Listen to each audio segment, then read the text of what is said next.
सच के साथ। नमस्कार, सिटी वाराणसी लाइव में आप सभी का स्वागत है। मैं हूं अमित मिश्रा। आइए अब तक की खास खबरों पर डालते हैं एक नजर।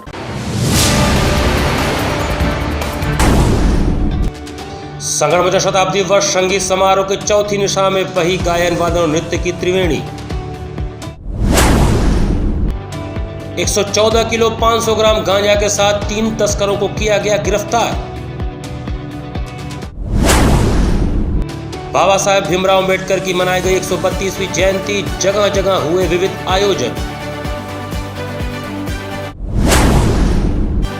और वाराणसी के मेयर पद पर ट्रांसजेंडर शहनाज ने किया नामांकन। और अब समाचार विस्तार से। काशी बौद्धिक मंच द्वारा बाबा साहेब डॉक्टर भीमराव अम्बेडकर के 132वीं जयंती पर एक कार्यक्रम का आयोजन किया गया। शुक्रवार को काशी बौद्धिक मंच के तत्वावधान में सुंदर बगिया स्थित लाला लाजपत राय स्कूल पर बाबा साहेब भीमराव अम्बेडकर जी के 132वें जयंती के अवसर पर एक कार्यक्रम का आयोजन किया गया। कार्यक्रम में मुख्य अतिथि डॉक्टर R.K. उपाध्याय, पूर्व कुल सचिव तिब्बती संस्थान रहे। अपने वक्तव्य में उन्होंने बताया कि किस प्रकार से बाबा साहेब अम्बेडकर का जीवन संघर्षों पर आधारित था और उन्होंने जीवन में शिक्षा के महत्व पर बल दिया और लोगों को संगठित किया तथा समाज और देश के प्रति उनका योगदान अनुकरणीय है। अन्य अतिथियों में डॉक्टर O.P. राय, संजीव सिंह, प्रोफेसर अमरनाथ पासवान, विनोद, डॉक्टर पवन दुबे, मोहन, डॉक्टर सुभाष, वैभव त्रिपाठी, अजय चौहान, गौरव पांडे, योगेश संत, आदेश कुमार, R.D. सोनकर, अजीत कुमार, बल्लू, राजेंद्र आदि उपस्थित थे। कार्यक्रम का आयोजन और संयोजन डॉक्टर क्षेमेंद्र मणि त्रिपाठी, विधि संकाय BHU ने किया। आज के विषय का हमारे जिसके लिए बाबा भीमराव अम्बेडकर जाने जाते हैं, एक तो भारतीय संविधान के निर्माण में बाबा साहब की क्या भूमिका थी, जो उन्होंने भारतीय राष्ट्रीय कांग्रेस के जो शीर्ष के नेतृत्व था, महात्मा गांधी, जवाहरलाल नेहरू के, सरदार पटेल के आग्रह पे उन्होंने भारतीय संविधान के ड्राफ्ट कमीशन के चेयरमैन बनने का से लेकर संविधान के निर्माण तक की पूरी प्रक्रिया के बारे में चर्चा हुई। दूसरा, जो समाज को जो उन्होंने संदेश दिया है बाबा भीमराव अम्बेडकर ने, कि एक चेतना जो है उस समाज के अंतर्गत जो कि अमूमन समाज से कटी रहती है सामंतवादी और मनुवादी व्यवस्था के कारण, उस चेतना के बारे में बाबा अम्बेडकर का क्या योगदान था, उस पर बृहद रूप से हमारे बीच में डॉक्टर उपाध्याय साहब ने, डॉक्टर O.P. राय जी ने, प्रोफेसर अमरनाथ पासवान जी ने, संजीव सिंह जी ने, सभी लोगों ने अपने मत को व्यक्त किया है। वाराणसी में निकाय चुनाव 2023 के मेयर पद के लिए इंडियन नेशनल समाज पार्टी की तरफ से ट्रांसजेंडर शहनाज ने नामांकन किया। निकाय चुनाव 2023 के लिए वाराणसी मेयर पद पर शुक्रवार को ट्रांसजेंडर शहनाज ने नामांकन किया। इसी के साथ वाराणसी के मेयर पद के लिए पहला नामांकन हुआ। इंडियन नेशनल समाज पार्टी के प्रत्याशी के रूप में शहनाज ने नामांकन भरा। इस दौरान वो अपनी जीत के प्रति आश्वस्त भी दिखी। उत्तर प्रदेश निकाय चुनाव के पहले चरण का मतदान 4 मई को होगा। वाराणसी में भी 4 मई को इलेक्शन होगा। ऐसे में यहां 11 अप्रैल से ही नामांकन शुरू है। इस नामांकन प्रक्रिया के चौथे दिन पहला नामांकन मेयर पद पर किया गया। यह नामांकन इंडियन नेशनल समाज पार्टी के प्रत्याशी ट्रांसजेंडर शहनाज ने किया। शहनाज ने सभी को आश्वस्त किया कि हम इस चुनाव को मजबूती से लड़कर जीतेंगे।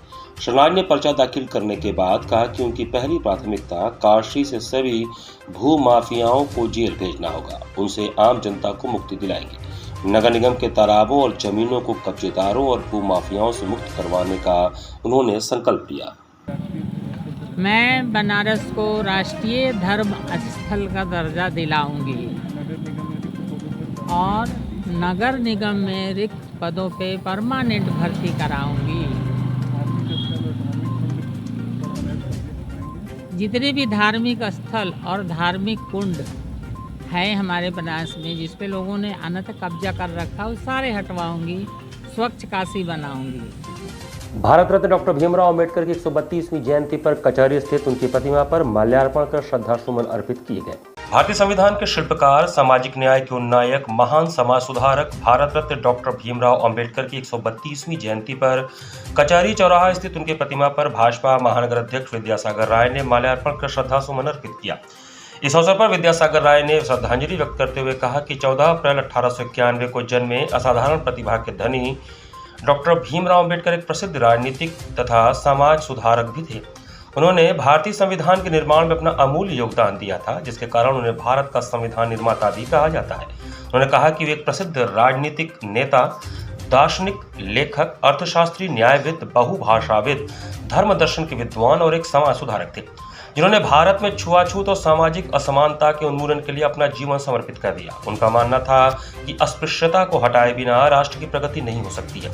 इस अवसर पर महानगर अध्यक्ष विद्यासागर राय, नवीन Kapoor, advocate Ashok Kumar, Madhukar Chitransh, Abhishek Mishra, engineer Ashok Yadav, media प्रभारी किशोर सेठ, नीरज जायसवाल, किशन कनौजिया, डॉक्टर अर्चना अग्रवाल, अनुसूचित जाति मोर्चा के अध्यक्ष योगेंद्र सोनकर, इंदु भूषण गुप्त, रोशन गुजराती, शैलेंद्र श्रीवास्तव, राजेश यादव सहित महानगर के सभी पदाधिकारियों, मंडल अध्यक्ष और पार्षदों ने भी उपस्थित होकर डॉक्टर अंबेडकर की प्रतिमा पर माल्यार्पण किया। ऐसे राष्ट्र रत्न, ऐसे राष्ट्र पुरस्कार को भारत में और पहले मिलना चाहिए, लेकिन मिला, हमने दिया, इसके लिए अपने ऊपर गर्व है। रोहनिया व कैंट पुलिस की संयुक्त टीम ने 3 गांजा तस्करों को गिरफ्तार कर उनके पास 114 किलो 500 ग्राम गांजा बरामद किया। रोहनिया व कैंट की संयुक्त पुलिस टीम द्वारा गुरुवार को 114 किलो 500 ग्राम गांजा के साथ 3 तस्करों को गिरफ्तार किया गया। इनमें मिर्जापुर जिले के कछवा क्षेत्र के जमुआ गांव के राहुल जायसवाल और लोहता क्षेत्र के छोटी कोयरान में एक व्यक्ति के मकान में रहता था।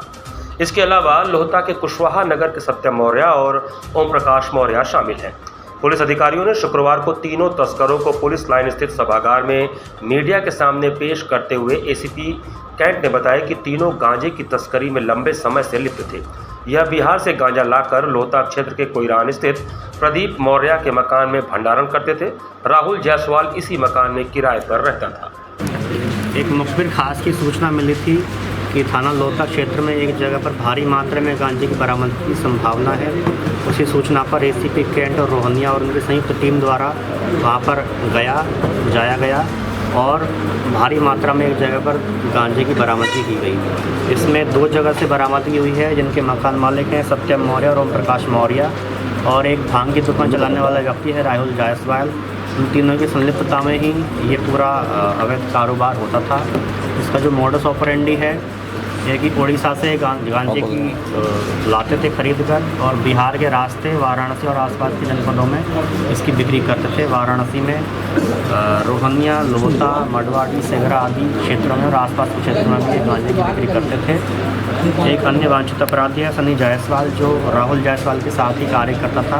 उसकी भी गिरफ्तारी की तलाश जारी है। इसके अलावा जो गिरफ्तार करने वाली टीम है उसको पुलिस कमिश्नर सर की तरफ से 20,000 रुपये का इनाम घोषित किया गया है। बाकी NDPS का मुकदमा इसमें दर्ज किया जा चुका है और फर्दर इन्वेस्टिगेशन। कितने का माल बरामद हुआ है? इसमें 114 किलो 500 ग्राम गांजा बरामद हुआ। मां गंगा निषाद राज सेवा न्यास के पदाधिकारियों ने पराड़कर भवन में प्रेस वार्ता कर नाव के संचालन के लिए निर्धारित किराए का विरोध किया। जिला प्रशासन द्वारा तय किए गए नौका किराए को लेकर मां गंगा निषाद राज सेवा न्यास ने आपत्ति जताया है। शुक्रवार को पराड़कर भवन में संदर्भ में प्रेस वार्ता कर सेवा न्यास के पदाधिकारियों ने बताया कि नाव का किराया जो समाचार पत्र में प्रसारित किया गया है नाविक समाज के द्वारा तय किए गए किराए दर के विपरीत है। अतः हम नाविक समाज के लोगों की समस्त दैनिक जीवन, स्वास्थ्य, स्कूल की फीस, मकान का किराया एवं आपातकालीन खर्च आदि सभी नौका संचालन के द्वारा ही पूर्ति होता है, जिसमें हम नाविक समाज के लोग बरसात में नाव संचालन बंद होने के कारण संकट का सामना करते हैं। हम नाविक समाज के लोग नाव के किराए तय करने में कोई आपत्ति नहीं है, परंतु हम चाहते हैं कि नाव का किराया नाविकों के अनुकूल उचित रूप से तय किया जाए, जिससे हमारा जीवन यापन सुचारू रूप से चल सके। सब चीज़ें नौका का रेट तय करने के पक्ष में हम लोग हैं और रेट तय हो जिसमें हम दोनों की सहमति होनी चाहिए। हमारा और शासन प्रशासन दोनों मिल बैठ के इस रेट को तय करें, जिससे न तो उनको समस्या हो न तो हमको समस्या हो। लेकिन ऑनलाइन कर देना हमारे हित में नहीं है, हम गरीबों के हित में नहीं है। ऑनलाइन कर देने से होगा क्या कि जो बड़े लोग हैं, जो जानकार लोग हैं, उनका व्यवसाय बढ़ेगा, लेकिन जो कमजोर वर्ग है, जो मोबाइल भी नहीं चलाना चाहते हैं और नहीं जानते हैं, तो ऐसे लोगों का तो जीना भी दूभर हो जाएगा। तो इसलिए हम नहीं चाहते कि व्यापार ऑनलाइन हो। हम लोग चाहते हैं आप रेट बोर्ड लगाएं, आप रेट तय करना चाहते हैं रेट बोर्ड लगाएं। रेट में हम लोग एकदम पूरी तरह से आपकी मदद करेंगे। जो जी वही मैं ऑनलाइन का मतलब ही ऐप से होता है। ऐप जी कोई हम लोगों को किसी तरह से कोई भी जानकारी नहीं दी गई और सिर्फ कहा जा रहा है। और जब ये पेपर में निकला है कि एक ऐप आया है, तो ऐसे किसी तरह की कोई जानकारी नहीं है। ऐप से आप लोग संतुष्ट नहीं है, सीधी बात ये है ना? नहीं, ऐप से संतुष्ट नहीं रहने का मूल कारण भी है मेरे पास कि हम गरीब लोगों के साथ फिर क्या करेंगे। गरीब लोगों का भी तो जीवन यापन होना चाहिए। तो जिनके पास मोबाइल की व्यवस्था नहीं है, तो वो ऐप से कैसे कांटेक्ट करेंगे और वो कैसे अपने व्यवसाय को देखेंगे। यहाँ पर वक्त चला छोटे से ब्रेक का। बने रहिए सिटी वाराणसी लाइव के साथ। वाराणसी लाइव, सच के साथ। Facilities of Navneeta Kuvar Public School, quality education, well qualified faculty, dance, vocal, instrumental music, robotics, art and crafts, skating, karate classes, indoor and outdoor activities, use playground for kindergarten and various types of games, math, physics, biology, chemistry lab and smart library, well maintained computer lab and classes, highly secure and GPS track conveyance facilities, educational based activities using technique tools and interesting methods for students. Navneeta Kuvar Public Schools, Swahi near BHU Hyderabad Gate, Varanasi. Mobile number 7311128462. Navneeta Kunwar public school international Hindu school है। Science, math एवं computer lab, सुसज्जित library, वाहन की उत्तम व्यवस्था, विभिन्न खेलों की शिक्षा, बच्चों के शारीरिक एवं मानसिक विकास हेतु योगा का प्रशिक्षण सुविधा। इतना ही नहीं, आपके छोटे बच्चों के लिए एक ऐसी जगह जहां हम देते हैं शिक्षा के साथ साथ मौज मस्ती भरा वातावरण। International Hindu school, Nagwa, Lanka, Varanasi. Swami Harsevanand public school, वातानुकूलित छात्र छात्राओं हेतु छात्रावास की सुविधा, हरितिमा युक्त खेल का मैदान, indoor game, outdoor game, NCC, ABC certificate तथा कैरियर काउंसलिंग की सुविधा, विज्ञान, कला तथा कॉमर्स के साथ वैकल्पिक विषयों की एक लंबी श्रृंखला, कम फीस में उत्कृष्टम अध्ययन की व्यवस्था, शहर की सभी भागों क्षेत्र में बस की सुविधा, विज्ञान, कंप्यूटर तथा सभी आधुनिकतम प्रयोगशाला है, ऑडियो वीडियो क्लासेस की सुविधा। Swami Harsevanand public school and hostel, शिक्षण समूह, शाखाएं हड़वाघाट, Ramna, Varanasi. Phone number 9554995413। Jagatganj, Varanasi. Phone number 7408457111। Banpurwa, Ramna, Varanasi. Phone number 9554955412। Railway station road, Durg, Sonbhadra. Phone number 7081109710। Marsada, Ghorawal, Sonbhadra. Phone number 955496319495 एवं स्वामी हरसेवानंद महाविद्यालय Churk, Sonbhadra. Phone number 7081109711। Swami Harsevanand public school पाठशाला ही नहीं, संस्कारशाला भी है। I am a student of Jeevandeep Mahavidyalaya. I am proud of Mahavidyalaya for excellent faculty, best support and best infrastructure and best place. I am a student of Jeevandeep Mahavidyalaya. I am proud of Mahavidyalaya for excellent faculty, best support and best infrastructure and best place. I am a student of Jeevandeep Mahavidyalaya. I am proud of Mahavidyalaya for excellent faculty, best support and best infrastructure and best place. Corona virus ने देश में एक बार फिर से रफ्तार पकड़ ली है। ऐसे में जरूरी है कि सभी लोग पूरी एहतियात बरतें। घर से बाहर निकलते समय मास्क का सदैव प्रयोग करें। समय समय पर हाथों को सैनिटाइजर से सैनिटाइज करें। ज्यादा भीड़ भाड़ वाली जगहों में जाने से बचें। 2 गज की दूरी का पालन करें। स्वस्थ रहें, सुरक्षित रहें। जनहित में जारी वाराणसी लाइव। वाराणसी लाइव, सच के साथ। ब्रेक के बाद आपका स्वागत है। शुक्रवार को गायत्री तीर्थ शांति कुंज हरिद्वार एवं गायत्री रचनात्मक ट्रस्ट द्वारा वाराणसी में 5 दिवसीय संगीतमय प्रज्ञा पुराण कथा संग 5 कुंडी गायत्री महायज्ञ का आयोजन हुआ। शुक्रवार को गायत्री तीर्थ शांति कुंज हरिद्वार के तत्वावधान एवं गायत्री परिवार रचनात्मक ट्रस्ट वाराणसी के संयोजन में एकता पार्क, हरिनगर कॉलोनी, चंदुआ, चित्तूपुर, वाराणसी के प्रांगण में चल रहे 5 दिवसीय संगीतमय प्रज्ञा पुराण कथा संघ 5 कुंडी गायत्री महायज्ञ के तहत चौथे दिन का कार्यक्रम सामूहिक जप, ध्यान, प्रज्ञा योग के साथ सुबह 5 बजे से शुरू हुआ। सुप्रसिद्ध कथावाचक श्रीमती कमला शर्मा ने कहा कि स्वस्थ शरीर एवं स्वस्थ मन के लिए ध्यान एवं योग का उतना ही महत्व है जितना शरीर के लिए जल। जप मानव के हृदय में आध्यात्मिक ऊर्जा को उत्पन्न करता है, जिससे मनुष्य अपने जीवन में आने वाली समस्याओं का तनाव रहित समाधान कर सकता है। सुबह 7 बजे से पंचकुंडीय गायत्री महायज्ञ का कार्यक्रम गायत्री महामंत्र के सस्वर उच्चारण के साथ शुरू हुआ। कथावाचक श्रीमती कमला शर्मा ने षष्ठ कर्म कराने के साथ विविध संस्कार कराए, जिसके तहत 14 लोगों का दीक्षा संस्कार, 2 महिलाओं का पुंसवन संस्कार एवं 3 बच्चों का विद्या संस्कार एवं 2 लोगों को यज्ञोपवीत संस्कार से संस्कारित कराया गया। अग्रेतर क्रम में सवदेव आवाहन के साथ 5 कुंडों में अग्नि प्रज्वलित कराने के उपरांत सभी के सद्बुद्धि एवं उज्जवल भविष्य की कामना से 24-24 बार गायत्री महामंत्र, स्वस्थ एवं निरोग काया हेतु 5-5 बार महामृत्युंजय महामंत्र, गंभीर रोगों से जूझ रहे लोगों के शीघ्र स्वास्थ्य लाभ एवं कोरोना महामारी के समूल नाश हेतु 3-3 बार महाकाल मंत्र से आहुतियां 3 पाली में अग्निहोत्र किया गया। अंत में परम पूज्य गुरुदेव, वंदनीय माताजी एवं माता गायत्री से प्राकृतिक आपदाओं से मानव जीवन की रक्षा हेतु विशेष प्रार्थना की गई। कथावाचक श्रीमती कमला शर्मा ने यज्ञ के महत्व को बताते हुए कहा कि जहां यज्ञ कार्यक्रम होते हैं उस स्थान से 5 किलोमीटर की परिधि में वायु शुद्ध होता है, लोगों के विचारों में परिवर्तन आता है, अराजकता एवं दुर्बुद्धि का नाश होता है, आपसी सहमति, सहयोग एवं अपनत्व में वृद्धि होती है। G20 की बैठक के मद्देनजर वाराणसी रोडवेज के चौधरी चरण सिंह बस स्टेशन का स्वरूप भी खूबसूरत किया जा रहा है। वाराणसी का चौथा चरण सिंह बस स्टेशन जल्द ही बदले रंग में नजर आएगा। बस स्टेशन के मुख्य द्वार से लेकर अंदर सभी जगहों पर ये बदला लुक जल्द ही लोगों को खूबसूरत एहसास कराएगा। वाराणसी रोडवेज ने इसका पूरा प्लान तैयार कर लिया है और G20 की बैठक को देखते हुए इस पर काम भी शुरू हो गया है। रोडवेज के क्षेत्रीय प्रबंधक गौरव वर्मा ने बताया कि मौजूदा समय में बस स्टेशन का एंट्री और एग्जिट प्रवेश गेट बहुत ही जर्जर स्थिति में है। ऐसे में इन दोनों गेटों को खूबसूरत लुक से तैयार किया जाएगा। इसके अलावा स्टेशन के अंदर भी बनारस के थीम की खूबसूरत पेंटिंग बनेगी। इसके अलावा ग्रीन एरिया भी तैयार होगा जिससे यहां आने वाले यात्रियों को अच्छा माहौल मिल सके। इतना ही नहीं, यहां यात्रियों के बैठने के लिए अच्छे चेयर की व्यवस्था होगी। उन्होंने बताया कि G20 बैठक के मद्देनजर इस काम को किया जा रहा है ताकि विदेशों से आने वाले मेहमानों को अच्छा माहौल दिया जा सके। इसके अलावा G20 के मद्देनजर यहां स्पेशल काउंटर भी बनाया जा रहा है जो 24 घंटे खुला रहेगा। बताते चले कि वाराणसी के बस स्टेशन और हर दिन करीब 60,000 यात्री इसमें सफर करते हैं। इस स्टेशन से नेपाल, दिल्ली, लखनऊ समेत यूपी के तमाम जिलों के लिए 700 से अधिक बसों का संचालन हर दिन किया जाता है। हम लोग के जो एंट्री एग्जिट गेट हैं वो बहुत ही दयनीय रूप में है, उसमें कोई भी कार्य नहीं हुआ। तो अभी हम लोग के MD साहब ने भी इसका निरीक्षण किया था बस अड्डे में, तो इसमें ये प्लान बनाया है कि हम लोग दोनों में एक entry gate and exit gate को प्रॉपर मेंटेन करेंगे। इसके साथ साथ जो अंदर की लेन है उसका भी सुंदरीकरण करेंगे और यहाँ पे टाइल्स सिस्टम से टाइल्स लगा के थोड़ा पेड़ पौधे लगाए जाएंगे जिससे कि जो पैसेंजर्स स्पेशली G20 में डेलीगेट्स आ रहे हैं उनको एक अच्छा फील आ सके, कि अच्छा महसूस हो, इस साफ़ सफाई का वातावरण बने जिससे कि बनारस को हम लोग और अच्छा दिखा सकें।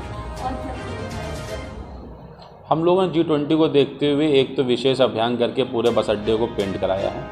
इसके साथ साथ हम लोगों ने एक यहाँ पे टेबल्स चेयर्स की जो है वेटिंग रूम्स की अतिरिक्त व्यवस्था की है। उसके साथ साथ हम लोगों ने एक इंक्वायरी काउंटर्स G20 के डेलीगेट्स के लिए भी, स्पेशल पैसेंजर्स के लिए भी खोला है जहाँ पर उनको मूलभूत सुविधाएं और मूलभूत जानकारी मिल सके कि कहाँ पे क्या चीज़ शहर के अंदर उपलब्ध है, उसकी जानकारी यहाँ पे राउंड द क्लॉक 24 घंटे दी जाएगी। इसके साथ साथ हम लोगों ने एक सेफ्टी और पैसेंजर्स के लिए भी स्पेशल ड्राइव चलाया है अपने TITS के साथ, कि वो जब भी रोड पे गाड़ी चल रही है उसको भी देखें।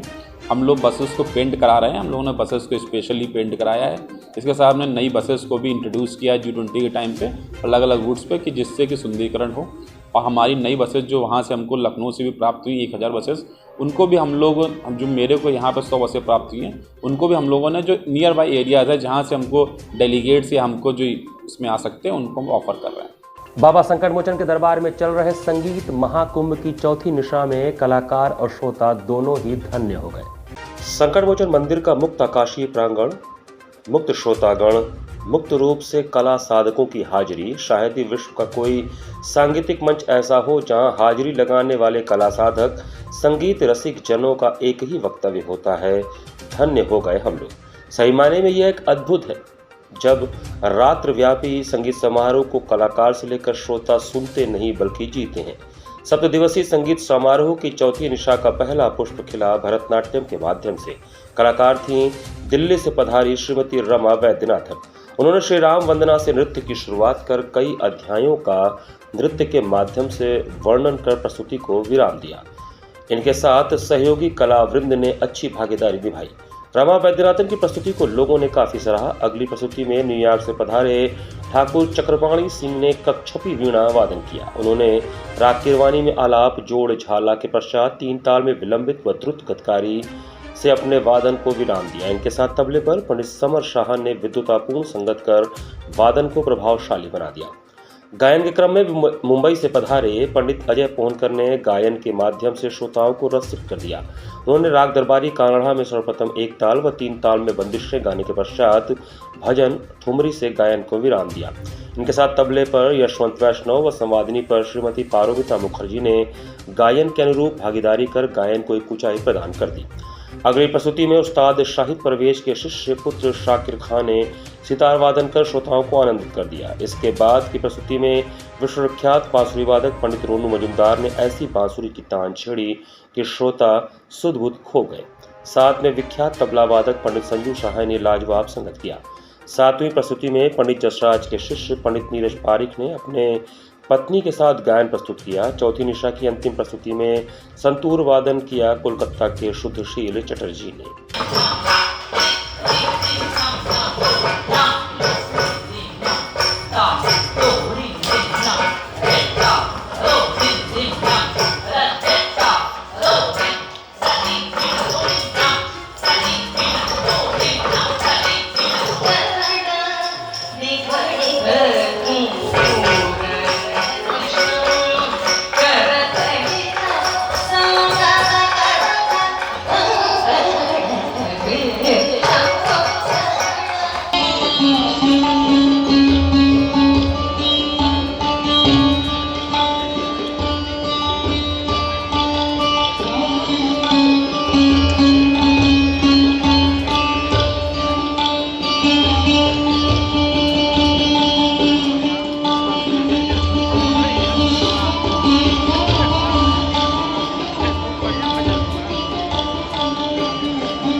G20 सम्मेलन के मद्देनजर जहां एक ओर पूरी काशी को सजाया संवारा जा रहा है, वहीं दूसरी ओर संचारी रोगों एवं मच्छरों के प्रकोप से लोगों को बचाने के लिए आवश्यक इंतजाम भी किए जा रहे हैं। विश्व प्रसिद्ध काशी नगरी में इन दिनों G20 के मद्देनजर कई कार्यक्रम चल रहे हैं। पूरी काशी को बहुत तेजी से सजाया और संवारा जा रहा है। वहीं इन दिनों फिर से संचारी रोग एवं मच्छरों का प्रकोप भी बढ़ गया है।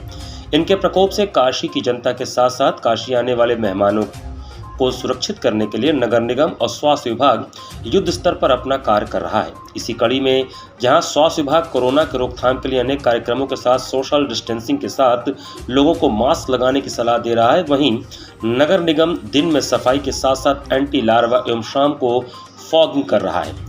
नगर निगम कर्मचारी सूरज जायसवाल से बात करने पर उन्होंने बताया कि G20 के मद्देनजर पूरे जोन में कई कार्यक्रम चलाए जा रहे हैं और वैसे भी इस समय संचारी रोग के साथ साथ कई और तरह के रोग फैल रहे हैं, जिनके रोकथाम के लिए हम लोग नसीरपुर, विवेक नगर, महामनापुरी, करौंदी आदि क्षेत्रों में दिन में एंटी लार्वा सैनिटाइजेशन और शाम को फॉगिंग करा रहे हैं। फॉगिंग का कार्यक्रम चलाया जा रहा है और विवेक नगर, सुसवाही, महामनापुरी कॉलोनी में होते हुए अभी हम लोग जो है विवेक नगर कॉलोनी में है। यहाँ फॉगिंग पूर्ण रूप से करा दी गई है।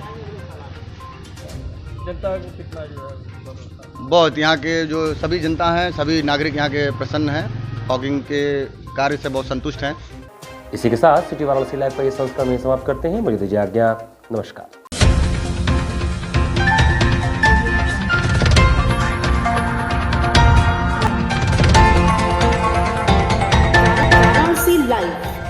सच के साथ।